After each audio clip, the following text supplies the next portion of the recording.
जय नारायण बच्चों, आज आप सभी को हिंदी व्याकरण में उपसर्ग पढ़ाया जाएगा।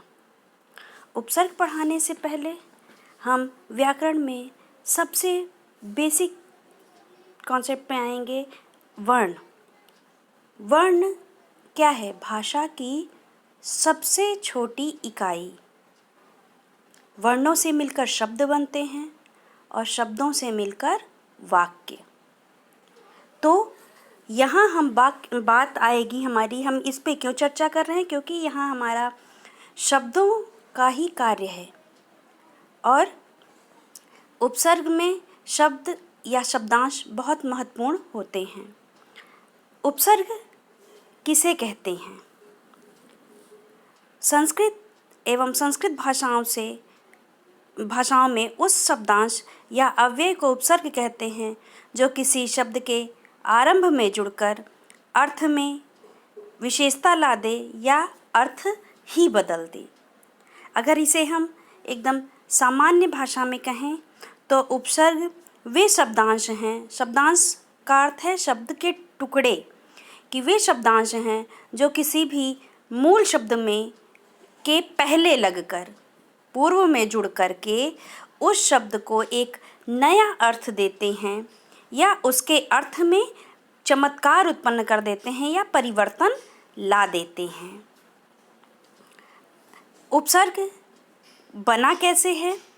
उपसर्ग शब्द दो शब्दों से बना है, उप और सर्ग। उप का अर्थ है समीप यानी पास और सर्ग का अर्थ है सृष्टि करना या निर्माण करना। तो उपसर्ग का अर्थ अगर हम देखें यहाँ तो क्या होगा कि जो पास में शब्द है उसे एक नया अर्थ दे, कि पास में रखे हुए शब्द को के साथ जुड़कर वो शब्दांश एक नया अर्थ दे, उसे ही उपसर्ग कहते हैं। कुछ उदाहरण से हम इसे समझते हैं। हार। हार एक शब्द है। हार क्या है? मूल शब्द है जिसका अर्थ होता है पराजय। अब हार का अर्थ है पराजय, लेकिन उसके पहले अगर आ उपसर्ग जुड़ गया तो एक नया शब्द बना आहार, जिसका अर्थ क्या हो जाएगा? भोजन। ऐसे ही हार का अर्थ पराजय है, लेकिन उसके आगे का प्र शब्दांश जुड़ गया, प्र उपसर्ग जुड़ गया तो शब्द बन गया प्रहार और उसका मीनिंग होता है किसी को मारना। तो यहाँ आप देख रहे हैं कि मूल शब्द में जब कोई शब्दांश जुड़ रहा है, एक ही मूल शब्द में अलग अलग शब्दांश जुड़ करके अलग अलग अर्थ दे रहे हैं।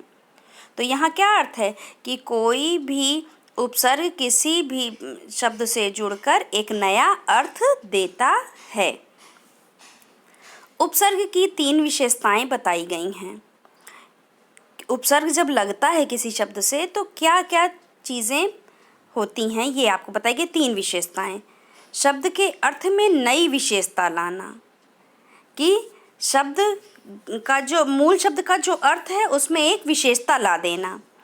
जैसे यहाँ आपने उदाहरण आप देख रहे हैं कि बल का अर्थ है ताकत, शक्ति, और प्रबल प्र उपसर्ग लग गया और प्रबल मीन्स हो गया ताकतवर।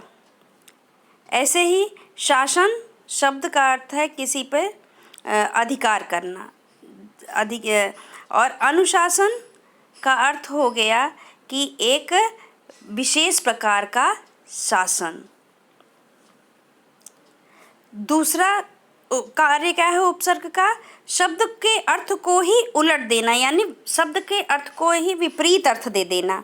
जैसे सत्य, आप सभी जानते हैं सत्य का अर्थ सच होता है, लेकिन उसी के आगे अ उपसर्ग लग जाता है तो उसका अर्थ एकदम विपरीत हो जाता है, असत्य बन जाता है यानी झूठ।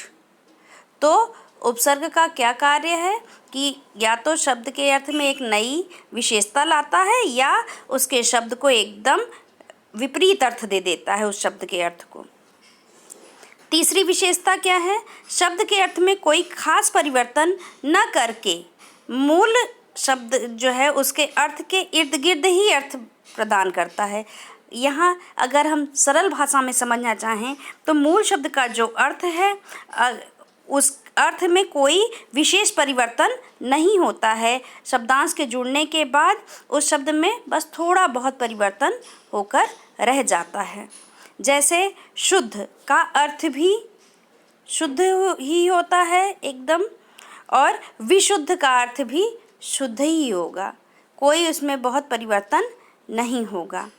भ्रमण का अर्थ घूमना और परिभ्रमण का अर्थ भी घूमना ही होगा। तो यहाँ आप देखेंगे कि शब्दांश के जुड़ने के बाद भी मूल शब्द के अर्थ में कोई खास परिवर्तन नहीं हुआ। हिंदी बोलते समय हम 4 प्रकार के उपसर्गों का प्रयोग करते हैं। पहला संस्कृत के उपसर्ग, दूसरा हिंदी के उपसर्ग, तीसरा अंग्रेजी के उपसर्ग और चौथा उर्दू के उपसर्ग। हम वैसे तो अगर प्रकार मानेंगे तो उपसर्ग के 3 प्रकार होते हैं। संस्कृत के उपसर्ग अर्थात तत्सम उपसर्ग, और हिंदी के उपसर्ग अर्थात तद्भव उपसर्ग, और अंग्रेजी तथा उर्दू के उपसर्गों को हम आगत उपसर्ग के श्रेणी में रखते हैं।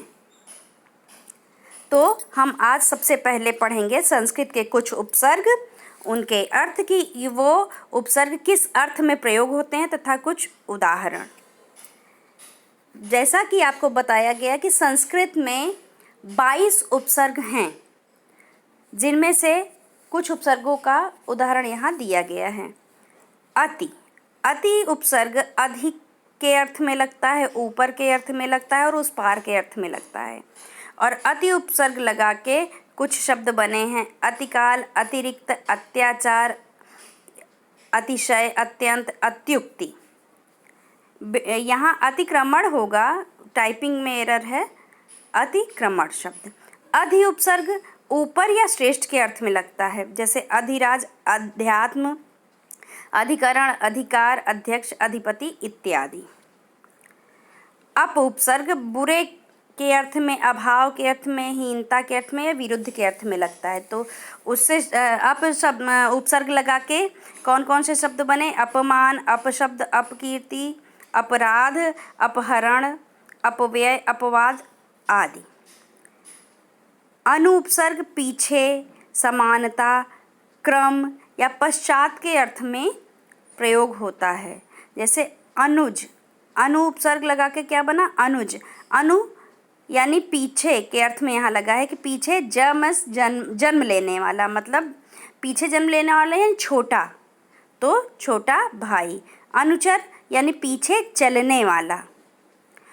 ऐसे ही आ उपसर्ग और, सीमा, समेत, कमी, विपरीत आदि के अर्थ में आ उपसर्ग का प्रयोग करके हम शब्द बनाते हैं। आमुख, आदान, आजीवन, आकाश, आगमन आदि शब्द। अव उपसर्ग हीनता, आदर, अनादर और पतन के अर्थ में लगता है, जैसे अवज्ञा, अवलोकन, अवशेष, अवस्था आदि। और उपसर्ग निकटता, सदृश, गौर, सहायक, हीनता आदि के अर्थ में लगता है, जैसे उपनाम। उपनाम मीन्स आपका सदृश, जो अर्थ दिया गया कि जैसा नाम, तो नाम के जैसा। तो जैसे हम क्या करते हैं कि किसी का नाम हम क्या कर देते हैं, घर में कुछ और होता है और बाहर कुछ और, तो नाम के जैसा हम क्या करते हैं, एक कोई अपना घर का नाम बना लेते हैं, तो उसी को जैसे क्या कहते हैं, उपनाम।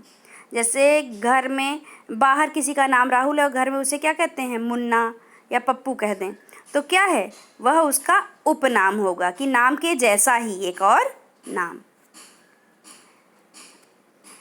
ऐसे ही नि उपसर्ग भीतर, नीचे, अतिरिक्त के अर्थ में लगता है। निर उपसर्ग बाहर, निषेध और रहित के अर्थ में लगता है। और उससे शब्द देखिए बने हैं निरपराध, निर्भय, निर्जीव, निर्वास, निराकरण, निर्वाह आदि। परा उपसर्ग उल्टा, अनादर और नाश के अर्थ में लगता है। और यहाँ परा उपसर्ग से शब्द क्या बने हैं, पराजय, पराक्रम, पराभव, परामर्श, पराभूत इत्यादि। परि उपसर्ग आसपास के अर्थ में लगता है, चारों ओर के अर्थ में और पूर्ण के अर्थ में, जैसे परिपूर्ण, परिजन, परिक्रमा, परिणाम, परिधि इत्यादि। ऐसे ही प्र उपसर्ग है जो अधिक के अर्थ में लगता है, आगे के अर्थ में लगता है, ऊपर के अर्थ में लगता है, यश के अर्थ में लगता है। प्रबल, प्रगति, प्रकाश, प्रख्यात, प्रचार आदि। प्रति उपसर्ग विरोध के अर्थ में लगता है, बराबरी के, प्रत्येक और परिवर्तन के अर्थ में लगता है। प्रतिक्षण यानी प्रत्येक क्षण। और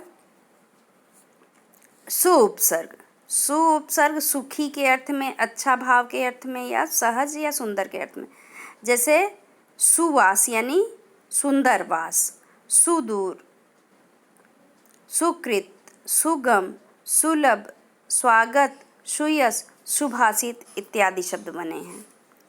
ऐसे ही वि और सम उपसर्ग भी संस्कृत के उपसर्ग हैं, जिनका प्रयोग हीनता, समानता, विशेषता और सम उपसर्ग का प्रयोग पूर्णता के अर्थ में लिया जाता है। धन्यवाद।